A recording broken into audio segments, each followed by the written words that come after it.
मेरा नाम ब्रिगेडियर सूरज सिंह है, presiding officer of this general court martial. क्या आपने कभी मौत को कन्फ्रंट किया है? शायद नहीं। मेरा सामना कई बार हुआ है मौत से, जंग के मैदान में भी और कोर्ट मार्शल के कमरों में भी। सामने खड़ी मौत के वो मार देने वाले लम्हे, वो मोमेंट्स जो कभी खून जमा देते हैं तो कभी खून में आग लगा देते हैं, सबसे पैर तक। मैं बिस्तर पे लेटे मरीज की बात नहीं कर रहा, एक घातक छलांग लगाने को तैयार उस मौत से कर रहा हूं जो साफ दिखाई दे, चाहे एक मोमेंट्स के लिए ही क्यों ना हो। मारने और मरने वालों की आंखों में, दोनों की आंखों। मैंने कई लोगों की जान ली है, मौत के घाट उतारा है, जंग के मैदान में भी और कोर्ट मार्शल के कमरों में। लेकिन न कभी मेरा खून जमा, न कभी मैं आग। शायद उन क्षणों में मेरी आत्मा में मेरे पूर्वज आ बैठे, जो सदियों से मौत से खेलते आए, बन गए। हाथों में लपलपाती तलवार लिए मैदानों, रेगिस्तानों और पहाड़ों पर दिन रात दौड़ते घुड़सवार, चलती रेत पर अंधड़ गति से दौड़ते घोड़े और हच की आवाज से चीरती फाड़ती तलवारें और रेत पर जज्ब होता खून। आजादी से पहले हम लोग राजस्थान के छोटी से रियासत के राजा थे। दादी सुनाया करती थी दादा की कहानी, एक डाकू राजा की कहानी। मैं पिता की बात नहीं कर रहा, क्योंकि वो घोड़े पर बैठकर आदमी नहीं मारते थे, पोलो ग्राउंड में गेंद को मारा था। मां की बात भी नहीं कर रहा, क्योंकि वो तो इसी युग की है, कोको कोला प्रोडक्ट। दादी बताया करती थी कि हमारे पूर्वजों के दोनों हाथों में तलवारें होती थी, तलवारें, नंगी तलवारें। एक हाथ में तलवार और दूसरे हाथ में पानी के प्यालों वाली बात को न कभी उन्होंने समझा, न कभी जाना। शायद हमारे वंश वालों ने दया और क्षमा शब्द पूछकर मिटा दिए थे, और मैं न कभी क्षमा करता हूं और न ही किसी प्रकार की दया।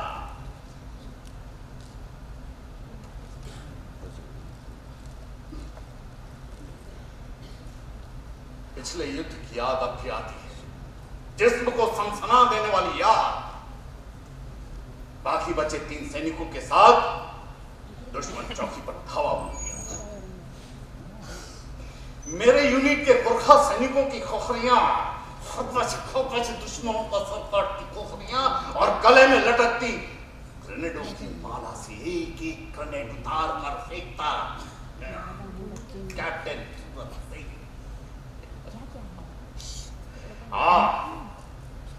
उन दिनों मैं कैप्टन हुआ करता था।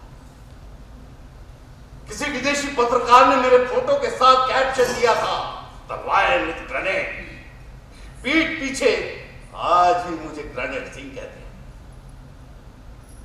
दुश्मन चौकी के दुश्मनों की आंखों में जानलेवा खुशी के लम्हे, मौत देखने के लम्हे।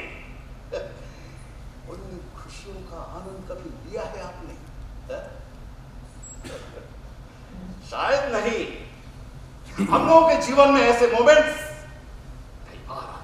कई बार जंग के मैदान में भी और कोर्ट मार्शल के कमरों में भी, लेकिन आज तक किसी ने किसी प्रकार का चक्रव्यूह नहीं बना पाया कर्नल सूरज सिंह के,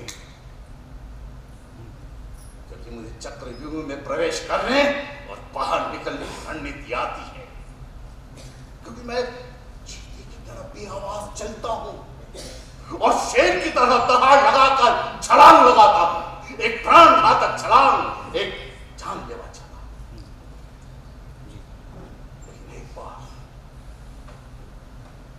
सिर्फ एक बार नहीं लगा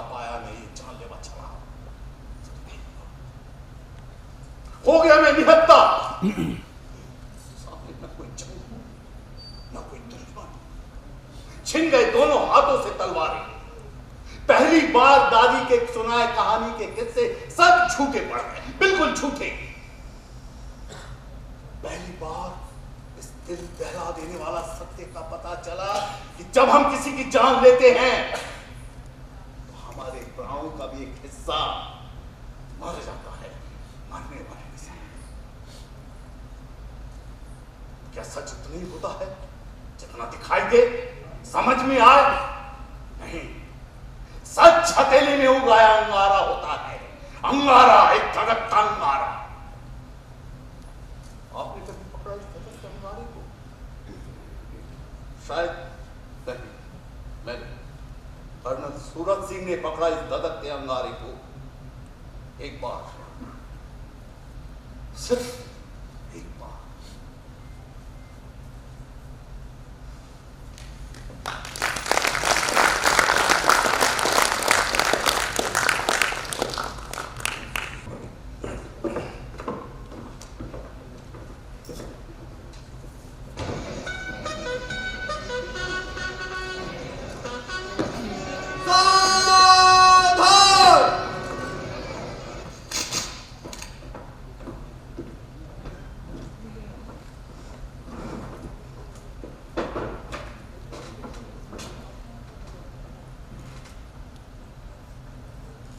बैठ जाए।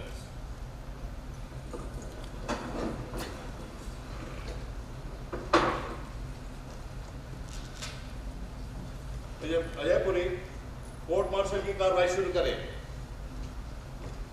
10 जून की रात जवान रामचंद्र गार्ड ड्यूटी पे था। रात को 9 बजे रेजिमेंट के 2 अफसर कैप्टन मोहन वर्मा और कैप्टन कपूर मोटरसाइकिल पर गार्ड चौकी के पास से गुजरे।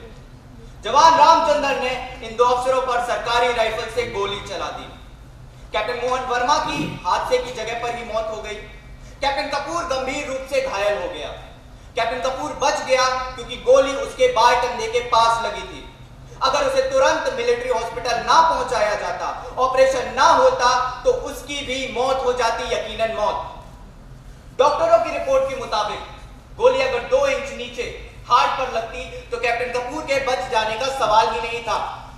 इसका मतलब है जवान रामचंद्र इन 2 अफसरों को कत्ल करने का पक्का इरादा कर चुका था। इंडियन आर्मी एक्ट 69 और इंडियन पीनल कोड की दफा 302 के तहत जवान रामचंद्र का जनरल कोर्ट मार्शल किया जा रहा है। जानबूझकर होशो हवास में कत्ल करने, मर्डर करने पर कोर्ट मार्शल। ये जनरल कोर्ट मार्शल जानबूझकर होशो हवास में कैप्टन वर्मा की हत्या और कैप्टन कपूर पर कातिलाना हमला करने की वजह से किया जा रहा है। क्या तुम अपना जुल्म इकबाल करते हो? How do you plead? Guilty और नॉट गिल्टी? Sir, sir. बैठ जाओ जवान रामचंद्र। मुझे पूरे पहला गवाह पेश करें। Sir. Yes, captain Vikas Rai. What's the problem? Sir, इससे पहले कि मेजर पूरी गवाह पेश करें, मुझे कुछ कहना है। कोर्ट मार्शल की कार्रवाई शुरू नहीं हुई और विकास राय के एतराज शुरू। बोलो। सर, मेजर पुरी ने 4 बार जवान रामचंद्र को कहा। तो क्या बोले फिर? मेजर पुरी को जवान रामचंद्र नहीं, सवार रामचंद्र को कहना चाहिए। क्या मतलब? What the hell do you mean? Ramchandra सेना में जवान है कि नहीं? क्या फर्क पड़ता है उसे जवान पुकारने से या सवार कहने पर? सर, फर्क पड़ता है और नहीं भी पड़ता। आप इन्फेंट्री के कर्नल, अब मैं आपको मेडिकल का कर्नल तो नहीं पुकार सकता। रामचंद्र बख्तरबंद रेजिमेंट का है और बख्तरबंद दस्ते वालों को सवार पुकारा जाता है, जवान नहीं। कर्नल सर, कैप्टन रॉय सही है। सरकारी वकील मेजर पुरी को सवार रामचंद्र पुकारना चाहिए। शायद डिफेंस काउंसिल किसी टेक्निकल गलती की वजह से ये कोर्ट मार्शल का फैसला रद्द करवाने के चक्कर में है।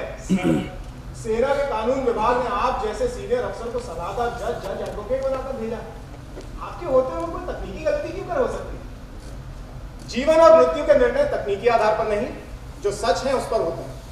और सच तो अपने आप बोलता है। झूठ की घुमावदार गलियों में कभी भी रास्ता नहीं भटकता, कभी नहीं भटकता। उतनी ही बात करो जितना कि इस कोर्ट मार्शल से मतलब है ये जवान रामचंद्र, मेरा मतलब सवार रामचंद्र पे चल रहा है। कैप्टन राव और बाकी भी कान खोल के सुन ले, ये कोर्ट मार्शल है, कोई हिंदी फिल्म नहीं। फिजूल के दाव पेच और एतराजों से कोर्ट का वक्त जाया करने की किसी को इजाजत नहीं है। Is that clear to everybody? Court martial का प्रिजाइडिंग ऑफिसर सूरज सिंह है, colonel Suraj Singh, and don't you ever forget this fact. Sir, जज एडवोकेट भी मेरा एतराज सही मान चुके हैं कि सवार रामचंद्र पुकारना चाहिए। अब मुझे दुख है कि सही एतराज को आप वक्त जाया करना समझते हैं।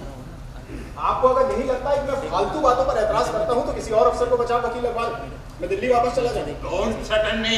सबको पता है कि कत्ल रामचंद्र ने किया है, अखबार में भी ये खबर छप चुकी है। रामचंद्र अपना जुर्म इकबाल कर चुका है। तुम जानते हो, मैं जानता हूं, इस कोर्ट में बैठे सारे लोग जानते हैं, सारी दुनिया जानती है कि कत्ल रामचंद्र ने किया है। ये ट्रायल रामचंद्र का है कि नहीं, फिर क्या फर्क पड़ता है उसे जवान कहने से और सवाल कहने से? सर, आपने मुकदमे की सुनवाई से पहले ही निर्णय ले लिया कि खूनी कौन है, फिर ये कोर्ट मार्शल की इस हौसले इस बात की क्या जरूरत? हाँ, आप अगर चाहें तो मैं केस लड़ने से लिखकर इनकार कर दूं, क्योंकि कोर्ट तो पहले ही फैसला कर चुकी है। वैसे ये जरूरी नहीं, बिल्कुल जरूरी नहीं कि अखबार में छपी सारी खबरें सच हो, क्योंकि छपे हुए शब्दों को झूठ बोलने की आदत होती है। Sit down captain Roy. Major Ajay Puri, आप पहला गवाह पेश करेंगे। सर, इस मुकदमे के मेरे पहले गवाह हैं सूबेदार बलवान सिंह। साहब,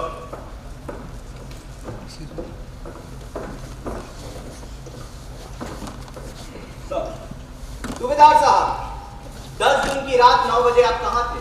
सर, उस वक्त मैं रेजिमेंट के गार्ड हाउस के पास था। इतनी रात को आप वहाँ क्या कर रहे थे? ओह, शायद नाइट ड्यूटी पे होंगे। नहीं सर, ड्यूटी पर नहीं था। उस रात लाइट चली गई थी।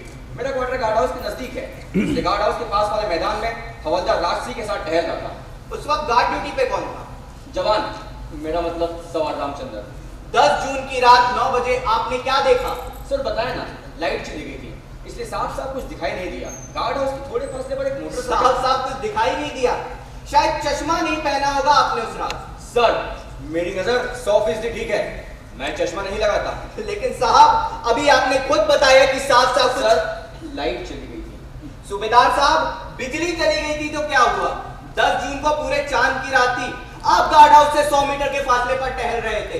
पूरे चांद की इतनी रोशनी होती है कि 400-500 मीटर सब कुछ साफ दिखाई देता है, मैदान पर पड़ी छोटी सी गेंद भी।